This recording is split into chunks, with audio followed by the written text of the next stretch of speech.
Okay. Hello, students. I will accompany you during your preparation in facing semester examination. Baiklah, Anda sekalian, Sir akan temani kalian dalam proses belajar untuk persiapan ujian semesternya. Ya, Sir sudah sampaikan bahwa kisi-kisi materi kita yang pertama itu adalah imperative sentence, ya. Imperative sentence. Ini sudah kita pelajari sebelumnya. Sir hanya ingin mempertegas penjelasan tentang materi imperative sentence ini. Imperative sentence adalah kalimat perintah, ya. Jika kita ingin memerintah seseorang, maka kita gunakan imperative sentence. Kalau dalam bahasa Indonesia contohnya, bawa bukumu, potong rambutmu, masukkan bajumu, dan lain sebagainya. Memerintah orang lain. Nah, pola kalimat yang kita gunakan adalah menggunakan verb one. Ingat, kita menggunakan verb one. Ya, kata kerja pertama. Jadi kita tidak menggunakan kata kerja kedua, kata kerja ketiga, atau kata kerja yang ditambah ing. Ingat, verb one. Dan kemudian yang kedua, tidak memerlukan subjek.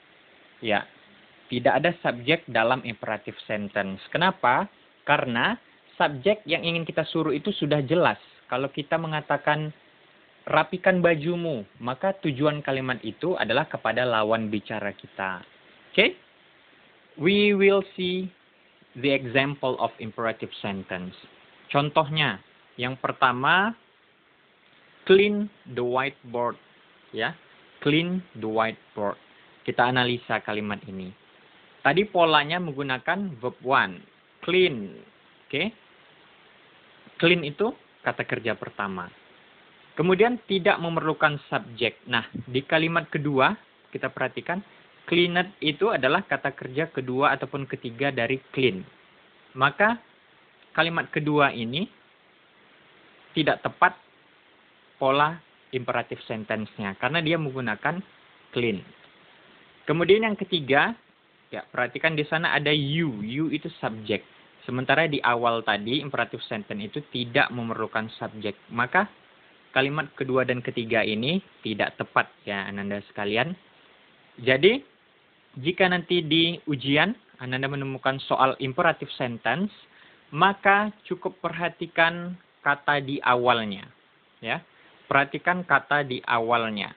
Pastikan di awal itu menggunakan kata kerja pertama.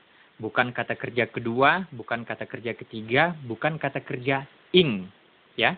Kalau di awalnya itu speak, berbicara, speak, maka jangan dipilih speaking, karena dia pakai ing. Spoke, karena dia kata kerja kedua. Spoken, karena dia kata kerja ketiga. Tapi pilih speak. Remember, use verb one. Gunakan kata kerja pertama tanpa menggunakan subjek. Ya, itu untuk imperative sentence yang berpola positif, ya. Nah, imperative sentence itu ternyata ada yang berpola negatif. Maksudnya negatif di sini adalah dia melarang orang. Kalau tadi menyuruh, rapikan bajumu. Kalau ini melarang. Jangan injak rumput di taman ini. Ada kata jangan. Itu kan sebuah larangan. Gimana kalau kita ingin membuat larangan? Kita pakai do not atau don't. Ya. Do not atau don't. Itu sama saja ya Ananda sekalian. Don't itu kan singkatan dari do not. Ya, remember kita pakai do not atau don't. Diikuti dengan verb one. Kata kerja pertama. Oke. Let's see the example. Nah, yang pertama ini, contoh pertama ini benar. Don't speak. Pakai kata don't dan speak, kata kerja kedua. Yang kedua, didn't speak. Ini salah ya, Nanda. Karena dia pakai didn't. Sementara tadi pakai don't. Sementara yang ketiga ini, don't speaking. Nah, speaking. Sementara tadi, polanya menggunakan kata kerja pertama. Jadi, Ananda harus jeli nanti ketika mendapatkan soal. Maka jangan pilih didn't. Ya, didn't salah. Yang pakai ing salah. Atau nanti are not salah. Does not, salah.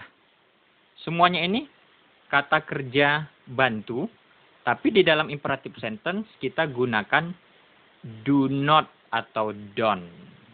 Oke? Gimana Anda sekalian? Do you understand? Ya, I hope you can understand my explanation and you will be ready for your examination. Nah, kalau ada pertanyaan, silakan chat Sir, tanya Sir, supaya nanti Ananda bisa sukses dalam menghadapi ujiannya. Okay, thanks for your attention and good luck my students.